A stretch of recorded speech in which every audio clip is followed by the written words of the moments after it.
Good Earth Spin! Greetings once again. Greetings to everybody on your path. Hello world.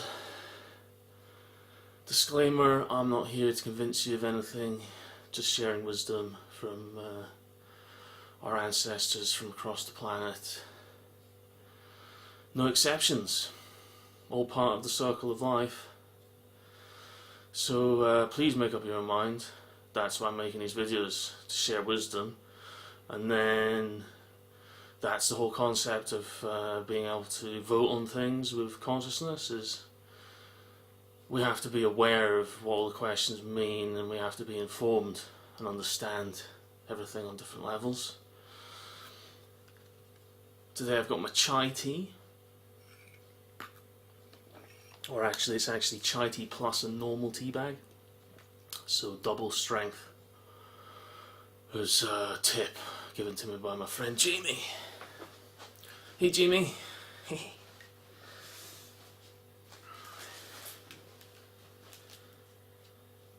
And today's Kun signature.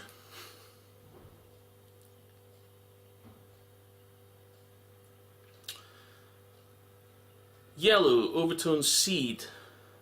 I empower in order to target.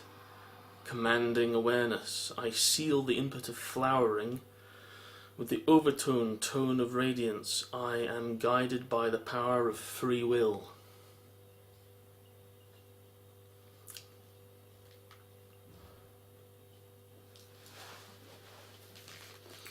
So today's day 8.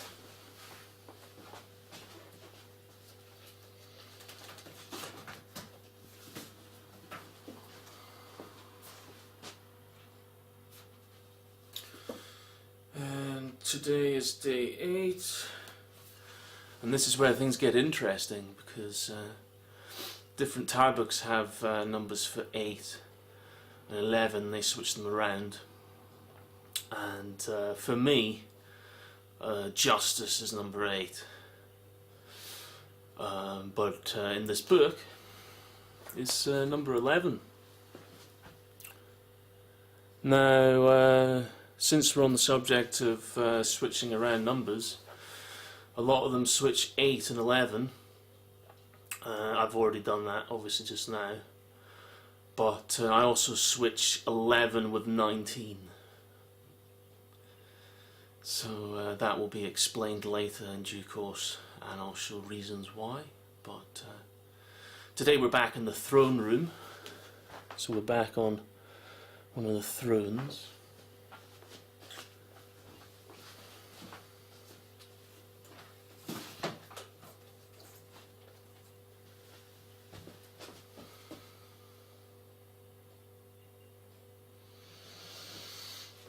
Friends, just like to give you a wee dance.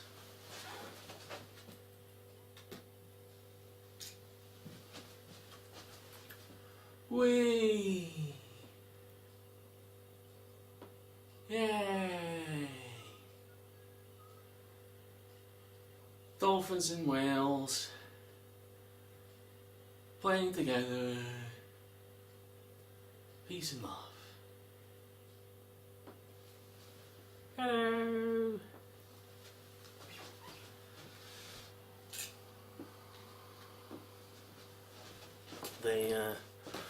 They sit guard watching my books.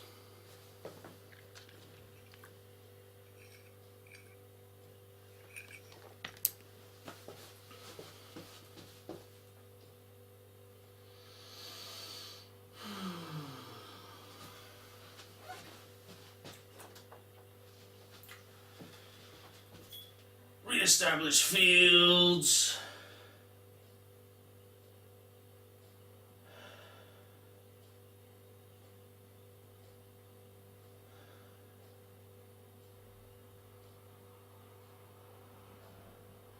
And so it is, and so it is, and so it is, so it is, so it is, so it is.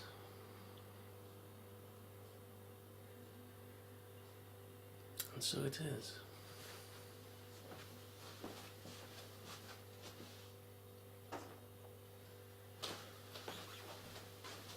So day 8, just going to zoom in and wipe the board, and then I'll be back in a second. So day 8, and using the green pen.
Accessing fingerprints.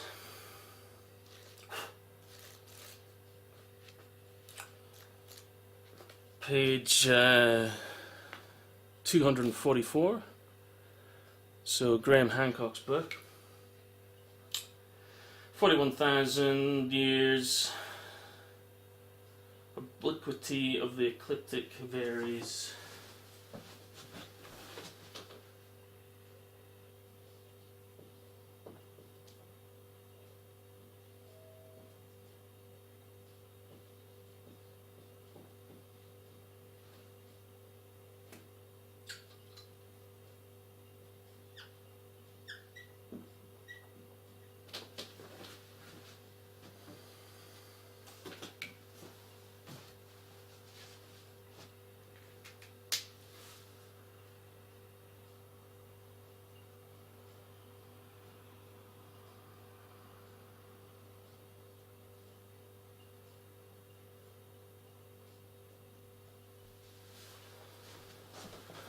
Yeah, so that's pretty much that. That's the numbers. So we're in hyperspace again, covering 41,000 years. And this number 41 comes back later in a couple episodes. But this one is specifically to do with the axial tilt. And 23.5 degrees. And there are sacred sites in the world which are on these angles where ancient measurements were taken, measuring the size of the Earth and all these sorts of things. So I'll share some of those from my website.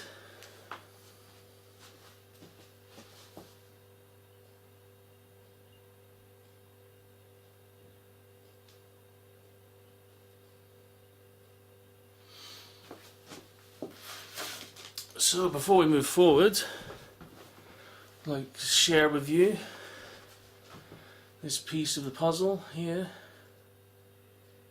which is quite profound to me. I never thought I'd ever share anything like this in my life, but that's what's happened. I've had a vision like Newton. He saw an apple fall and came up with the maths to explain gravity as an apple falls to the ground. Why do they fall? And in a similar way, recently, I've realised that the codes in my first book, the 372 to 391, match the ice core samples, which match the historical records of the rise and fall of empires, which matches the temperature fluctuations in the northern hemisphere, as it matches the ice core samples from Greenland. If you're wondering what that image is on the cover of my videos, that's Greenland, and this is what I'm pioneering, is this fall and rise. Whereas Newton's apple just falls, the apple that we live on, the skin of the apple, which is the Earth, because that's how thin the crust is, the orbital harmonics shift. It's proven in my book, matches the historical records, matches the ice core samples, matches the ancestral wisdom numbers from a couple of my favourite ancient civilizations, which will be revealed in later episodes in this series. But I just thought I'd get the cards on the table here, just so everybody understands where I'm at. I had a vision. This is the vision, and dare I say it, advanced time science. I've been saying it for years. Well, someone's going to have to disprove me then, aren't they? Since my maths adds up and matches the ice core samples, which cost 25 million to produce, whereas I did the maths in my bedroom on a £500 computer. So, and I have about maybe 100 quid in my bank account. So there we go. There's that one. So orbital gravitational shifts, harmonic frequency shifts. It's a holographic reality, it's a multidimensional reality, holographic as in every part contains the whole, and all things are one, but it is an alchemy, and here's the science of this alchemy, this fluctuations, and fluctuations I've talked about also for years. It's just now it matches very perfectly, in fact totally perfectly, with the ice core samples. Wow, who knew?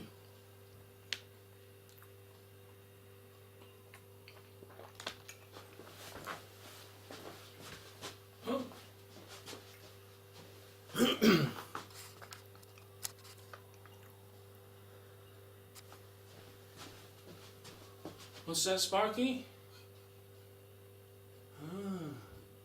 Really? You think they should see the Arcturian chessboard? Really? Okay. Well, it looks like we're going to be playing a game. We're going to be playing Arcturian chess, and Sparky's going to show us how it all works. So back in a second. Forgot today's magic symbol. So today's magic symbol is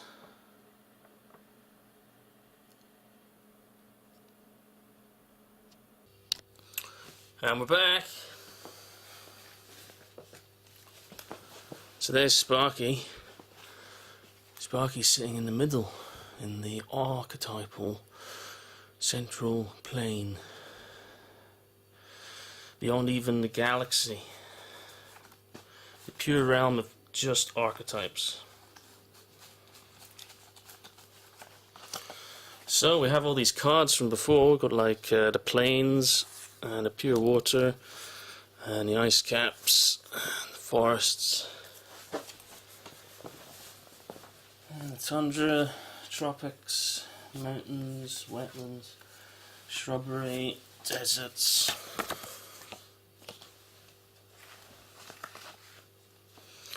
Got the urban, we have the toxic, and then we have the oceans. And here we have the inner earth, the atmospheric layers, the planet, and time-space cycles. And around the edge we've got our intense atmospheric releases. So there's the full set again. Sparky would just like to show that to you again. Ask the question again, what drives the climate? Well, since the oceans are twice as big as the land and humans only occupy 3% of the space, because we're not as big as we think we are. We may have drawn maps saying that we've conquered everything, but we haven't.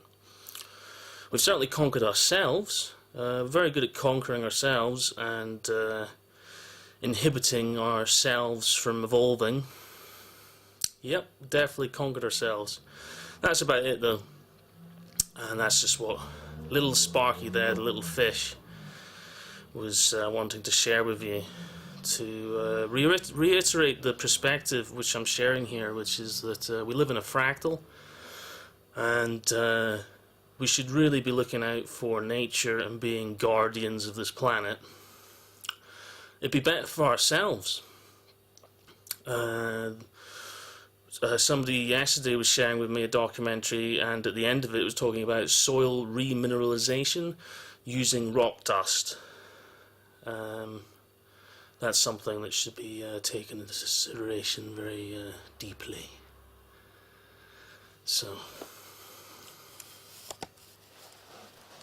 there we have it. We've got all these different levels here. All these different levels of reality.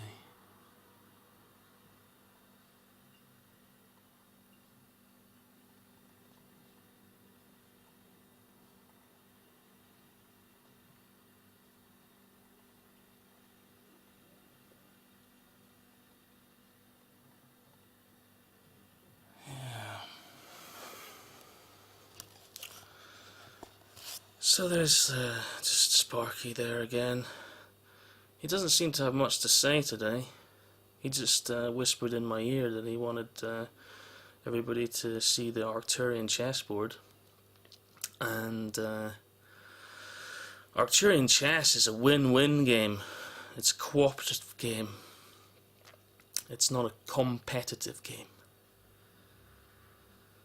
So that's the game I'm playing. It's the game the Arcturians are here to share with you today. Blessed be. So that's the first half finished, so I'm just going to go and put a projector on, and I'll be with you in a second. We're back again. So, website sections to do with axial tilt.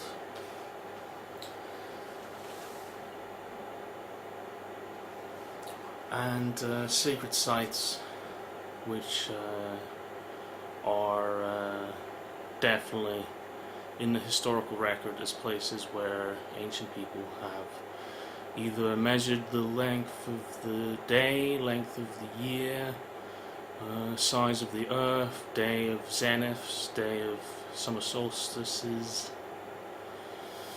and these sorts of things. So just I wrote it down here just to re-emphasize what I'm talking about with my science. Here it is here. And the rise and fall of empires, matching the rise and fall of temperatures, matching the rise and fall of ice core measurements, matching the rise and fall of the codes in Ra's book. Also the rise and fall of eclipse sequences, and the rise and fall of the 372391 cycle itself, and henceforth the rise and fall of science, because it's a scientific method, and I'm not making these claims lightly. There's 20,000 years worth of data points on my website, has been since 2012, and they match the ice cores from Greenland perfectly. I already have all that evidence here. Just giving you a wee prelude to what's coming, so that you can hopefully build up a bit of excitement, because, you know, this is huge for me personally. It's huge. Yeah, I don't make these comments lightly. I've never exaggerated my work. It's based off of science, measurements. If you find a mistake, I'd love to hear from you. I've made mistakes and learnt loads from it.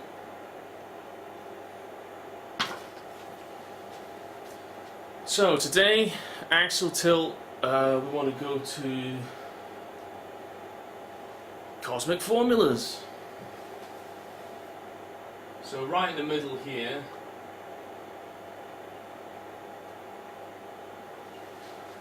we've got some cosmic formulas.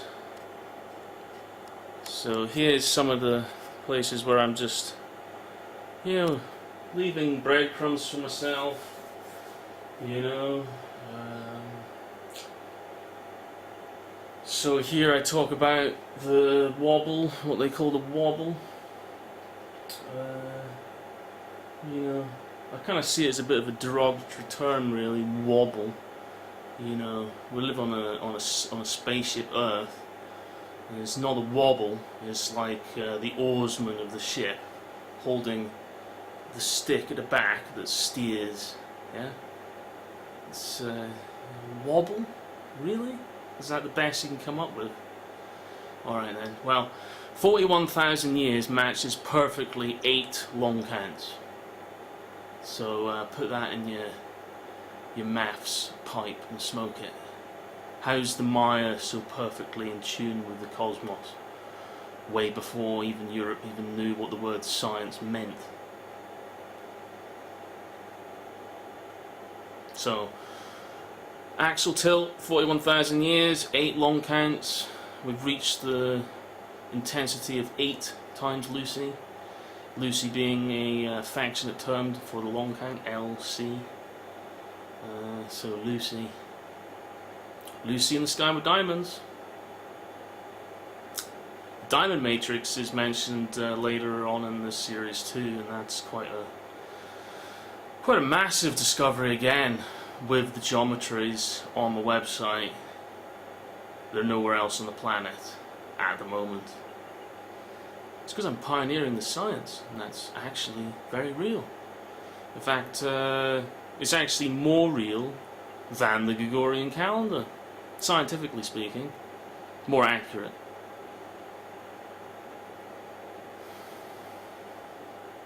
So you can find more information here on the cosmic formulas. I have examples of numerous spreadsheets I've created over the years. Some of these spreadsheets cover, well, most of them cover up to 20,000 years, because that's the maximum, 10,000 BC to 10,000 AD, that StarCalc, the free program that you can download yourself, is aligned to. And if you look up famous dates in the past, when conjunction happened or alignments and constellations happened, they're there in the program on the days that are said, particularly when you take into consideration nature cycles and not just Gregorian calendar, because back then it was Julian and it wasn't very accurate at all. Where did the Romans get the leap day idea from? Egyptians. Yep. When did the Julian get upgraded to the Gregorian? After the Romans conquered the Mayans and the Aztecs. Oh, what a funny coincidence. So both times that they improved the calendar, right after, when they conquer superior cultures with superior science. So they basically stole it. Right. Theft of time. Interesting. Well, let's go back to some of these ancient sites. Have a look at some of these cosmic alignments here. So this was in my investigations to do with various lengths of feet and miles and meters, and trying to figure out how that was all configured on the planet.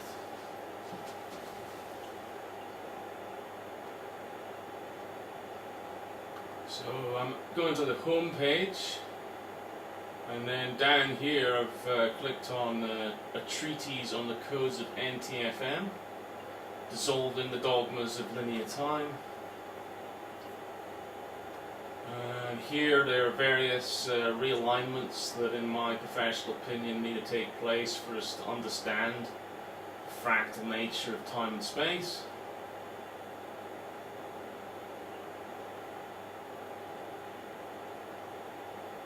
Number 4 here is to do with realigning the fire festivals. Clicking on that takes us to these pages to do with investigations at particular sacred sites. Scroll down, and here, how the connection between Stonehenge and the Great Pyramid. Click here. And there's a whole host of numbers here to do with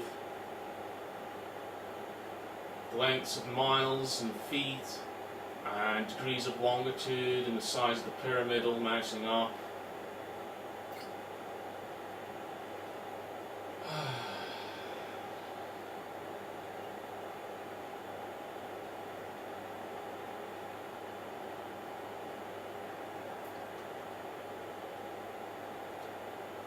So, you know, there's a lot of information on these pages.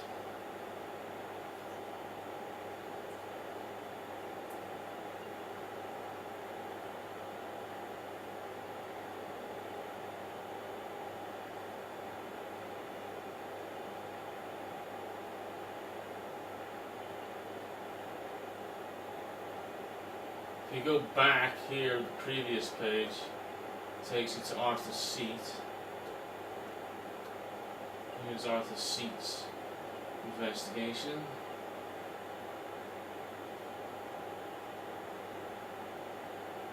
Here's a very handy program. Photographer's Ephemeris, also free to download.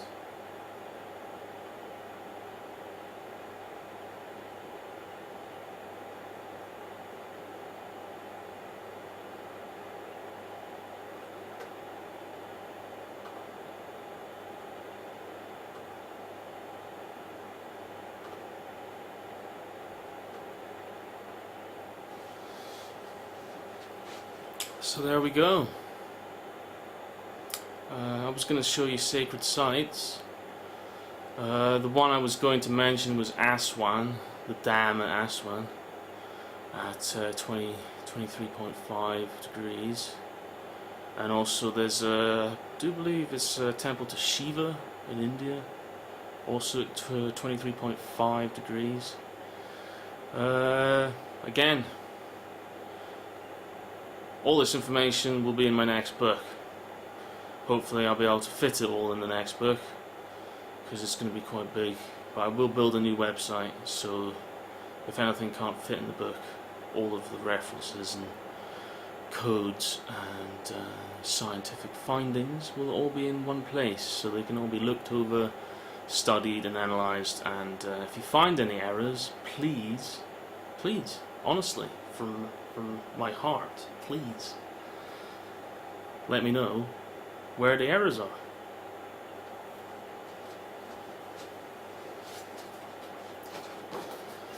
Cyrus.org, infinitycodes.net.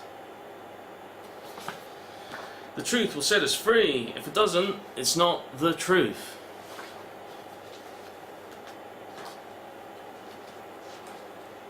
And may any and all positive energy or positive intent or hope for the future, maybe our planet growing up a bit. We have left Galactic kindergarten, so we are in advanced time and space school at the moment, and that's what I'm teaching. That's what the teaching way that's being revealed to me is, and I'm sharing wisdom again. Please check the maths, make up your own mind. I'm not here to convince you of anything. The purpose of all of this work is healing, transcending the dogmas of the past.